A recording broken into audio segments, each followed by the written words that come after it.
Have you ever wondered why some of your friends and very close relatives,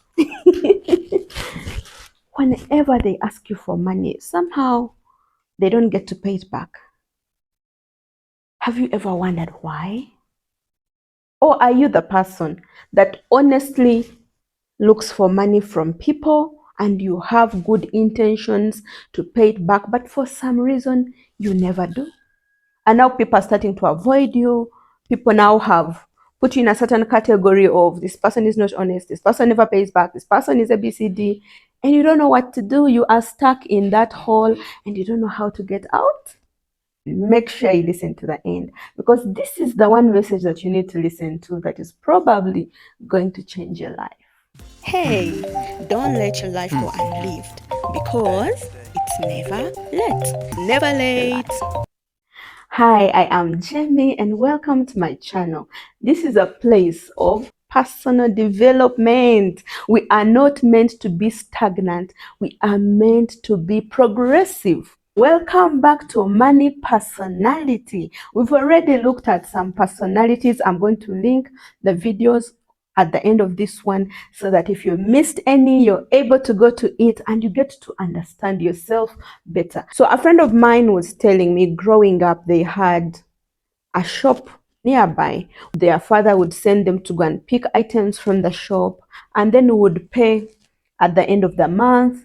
So every time the father got money, they already had dates for like the food they were eating. This person saw that trend growing up. For them, there was never money.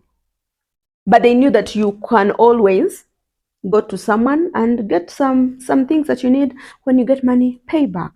So they grew up thinking that is normal behavior. And fast forward in their older age, they found themselves in the same situation where their salary comes, but they have already accumulated debts. Some of the things they have spent money on, some of the things they are indebted for are not necessary. They are not necessary. You see, you get your first job out of university, and the first thing you want to do is to buy a car. You're not even trying to see, am I able to afford this car at this moment? But you're working. And somehow everybody, all your friends who are working, they have cars. You have no idea where they're getting the money. So what do? You get a car loan that is deducting half of your salary. And then you want to live in a better apartment, in a posh place around town. Then what do? You shift to a neighborhood that you cannot afford at that point. You know, I really want us to understand that it is good to want a good life, but it is even better to plan for it. Don't make impulsive spending decisions. Plan for it. You probably need a car, but maybe it's not the right time for you to get one. Probably you can't afford it at that time. You need to first prioritize other things. And when you're able to afford it, even if you got a car loan, it is not taking up the entire chunk of your salary to pay back. And if you can, some things you need to save for them. Some things you need to save for them. Or if you cannot, it has to be planned debt. Because I'm not saying debt is bad. There's good debt, there's bad debt.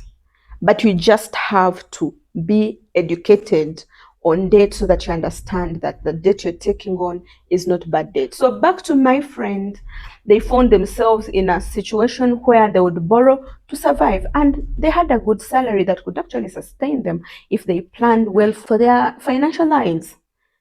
But to them, debt was a way of life. But it got to a point where it was frustrating.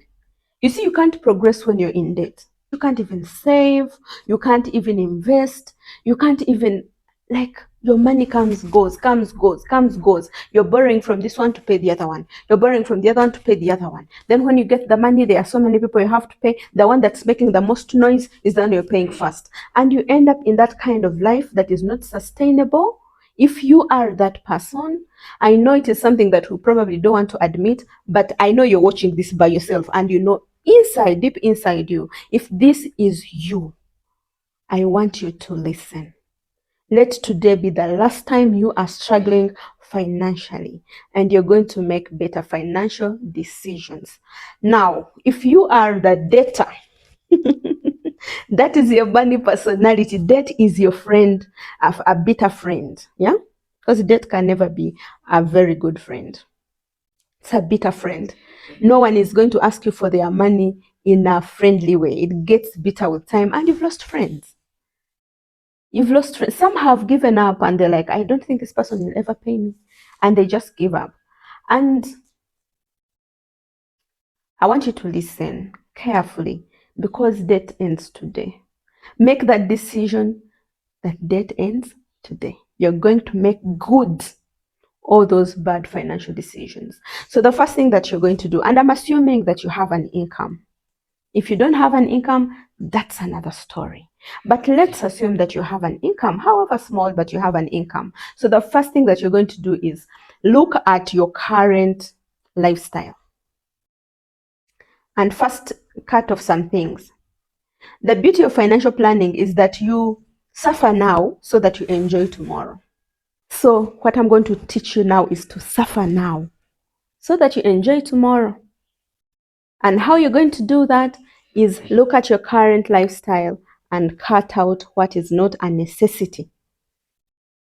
If you're driving a car that is taking all your salary, it's time for you to downgrade to a car that's fuel efficient, that has low maintenance. Or you may have to make that difficult decision of selling that car so that you can pay off some of those debts. Because this is a temporary measure. When you catch up, you're going to get even a better car. So don't feel pain about this, but you may have to make that difficult decision. If where you're staying, vis-a-vis the transportation to your workplace, is such a huge cost, you may have to consider to relocate to a place that is more affordable. Look at the things that you're spending on. There are things that are non-negotiable, that you say, okay, I'm spending this much on this, but it's a must-have, especially when it's an investment in self, it's an investment in, for instance, you could be taking your children to a certain school that is good for their education. Maybe that is something that you don't want to compromise on, and it's okay. But for some things that you really have to compromise on, you will have to make that decision. Very difficult, very painful, but you suffer now so that you can enjoy tomorrow. Cut down on your expenditure. Let it go below your income. If you're receiving 1 million, there's no reason you should be spending 3 million. You have to make sure that you spend like 900,000, not more than that. Because again, you need money to save, you need money to tithe, you need money to do all these other things. So make sure that your expenses come to below your income. And it's not something that you're expected to do today.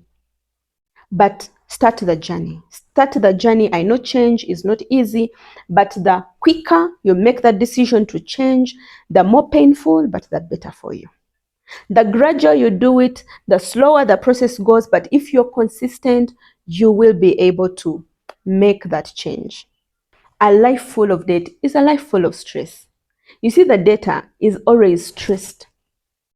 You're even scared of the phone calls. When your phone rings, you're wondering, who is that?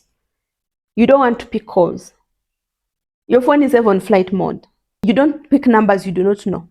You're living in constant fear. Somebody showing up at your workplace, somebody showing up at your home, the police arresting you on the way. You are in constant fear because you see that data will spend whether they have money or they don't have it. They will spend. And if it happens and you have a credit card, you're absolutely finished. So if that is you, from the bottom of your heart, you know you owe someone money that you've not yet paid and that you're not able to afford to pay, and you promised you'd pay it at a certain time, and that time has passed and you have not yet paid it, you are the person I'm talking to. It's not anybody else. It is you. If you know right now that you owe someone money, you are the person I'm talking about. If you also someone that spends emotionally, when you're heartbroken, disappointed, and what, the first thing you think of is go and spend. There are high chances that emotional spending is going to take you into the habit of debts. Imagine if every time you're unhappy, every time something negative happens, you go and spend. So what happens when you don't have money, but the bad things keep happening?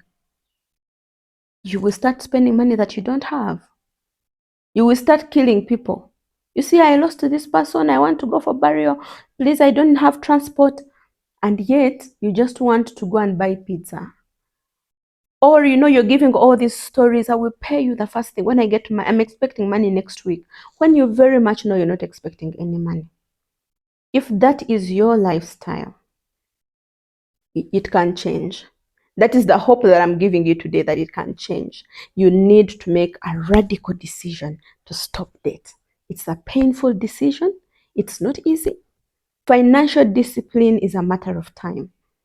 Today it hurts that you have to forego all that, but you're going to be happy tomorrow because you're going to get your finances in order, and then you'll be able to get back into that kind of life that you want. You'll be able to afford those luxuries that you have, that you're not affording now. You'll be able to afford them tomorrow because you have been able to plan your finances, you've been able to plan your expenditures, and it's a matter of time you'll be able to even grow your income and enjoy those luxuries that you want.